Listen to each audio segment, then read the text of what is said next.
وعلیکم السلام ورحمۃ اللہ وبرکاتہ۔ آپ نے یہ سوال کیا ہے کہ جہاں آپ رہتے ہیں وہاں قریبی دیوبندی ہے اور دیوبندیوں کی مسجد بھی ہے، اور جب ان کے شرک عقیدے کی وجہ سے آپ ان کے پیچھے صلاۃ ادا نہیں کرتے ہیں تو وہ کہتے ہیں کہ یا تو ہمیں کافر ڈکلیئر کریں۔ آپ ان کو کہیں ڈکلیئر کیا کریں، ہمارے ڈکلیئر کرنے سے یا نہ کرنے سے کیا ہوگا؟ جس طرح قادیانی کو تو ڈکلیئر 100 سال بعد کیا گیا ہے بھٹو نے یا حکومت نے، تو کیا یہ ان کے ڈکلیئر کرنے سے وہ کافر ہوا ہے قادیانی؟ وہ تو اسی وقت ہو گیا تھا جب اس نے وہ نظریہ اپنایا تھا۔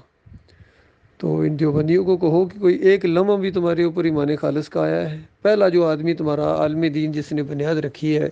دیوبند کی، قاسم نانوتوی، وہ اپنی کتاب آب حیات میں لکھتے ہیں کہ نبی علیہ السلام کی جو روح تھی وہ جسم سے نکلی کو نہیں،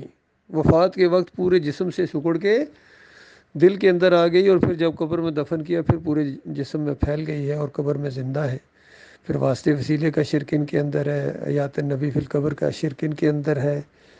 اور پکاروں کا شرک دیوبندیوں کا جو پہلا فارغ التحصیل قاسم نانوتوی کا شاگرد نکلا ہے محمود الحسن، تفسیر شبیر احمد عثمانی کے نام سے ان کی تفسیر پوری دنیا میں پھیلائی گئی ہے، اور عرصہ دراز تک سعودی عرب سے وہ پرنٹ ہوتی رہی ہے، اور پہلے صفحے پر لکھا ہے کہ شہفات کی طرف سے امت مسلمہ کو تحفہ، اور پہلے صفحے کے اندر جو سورہ فاتحہ میں ایاک نعبد و ایاک نستعین کی کڑاکے کی توحید کی آیت آئی، پہلی آیت جو قرآن کی توحید کی آئی ہے رد شرک میں، اس کو محمود الحسن نے شرک کے اندر بدلی کر دیا۔ کہتے ہیں کہ یہ ترجمہ تو بالکل صحیح ہے، ایاک نعبد و ایاک نستعین، اے اللہ تیری ہی عبادت کرتے ہیں، کرتے رہیں گے، تجھی سے استعانت مانگتے ہیں، لیکن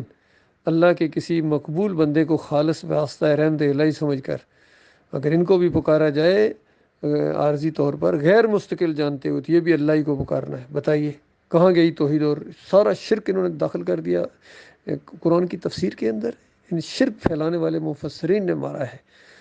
پھر ان دیوبندیوں کے بڑے علماء میں سے حکیم الامت اشرف علی تھانوی صاحب لکھتے ہیں کہ اللہ کے بندوں کو نبی کا بندہ کہا جا سکتا ہے۔ بتائیے کیا فرق رہ گیا؟ تو ڈکلیئر کیا ہم نے لکھ دیا ہے کتابوں کے اندر ان کے مشرکانہ عقیدے۔ ڈاکٹر مسعود الدین عثمانی رحمۃ اللہ علیہ نے جو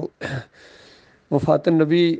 وفات ختم الرسل لکھی، اس کے آخر میں دیوبندیوں کا شرک واضح کیا ہے، عذاب برزخ میں بھی، اور ایمان خالص قسط اول کے اندر ان کے سارے اکابرین کا پورا جو انہوں نے کلمے پڑھائے ہیں اشرف علی تھانوی نے کہ لا الہ الا اللہ تھانوی رسول اللہ، اس طریقے سے کلمے ان بے ایمانوں نے پڑھائے ہیں۔ علی انجینئر بھی اس کا ذکر کرتا ہے ان کلموں کا، محی الدین چشتی نے بھی پڑھایا ہے، اشرف علی تھانوی نے بھی کفریہ کلمہ پڑھایا ہے۔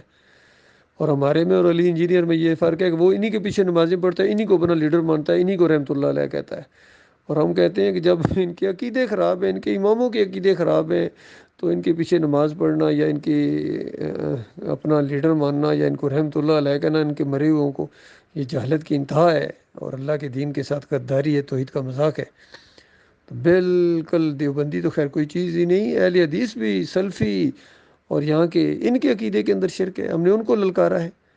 جو مرضی ہو، کوئی ہو جس کے عقیدے کے اندر بھی شرک ہے، وہ بریلوی ہو، وہ دیوبندی ہو، اہل حدیث ہو،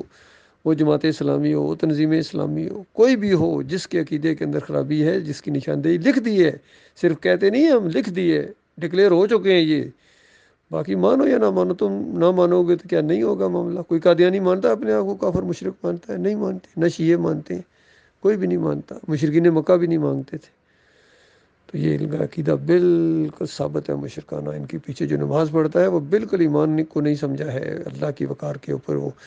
بہت زیادہ ٹھیس پہنچاتا ہے، اور ایسوں کی بالکل نمازیں نہیں ہیں۔ والذین کفروا اولیاءہم الطاغوت، بتایا گیا جو ان طاغوتوں کو، ان کو اپنا امام مانے، بریلویوں کو، دیوبندیوں کو، اہل حدیثوں کو، صوفیوں کو، یا کوئی بھی شرک کرنے والا ہے، پکار کا شرک کرنے والا ہے، نظر و نیاز کا شرک کرنے والا ہے، واسطے وسیلے کا شرک کرنے والا ہے، یا رکوع اور سجدے کا شرک کرنے والا کوئی بھی ہے، ان کے پیچھے نمازیں نہیں پڑھنی۔ یہ اب امام تو کیا، یہ مقتدی بننے کے لائق نہیں۔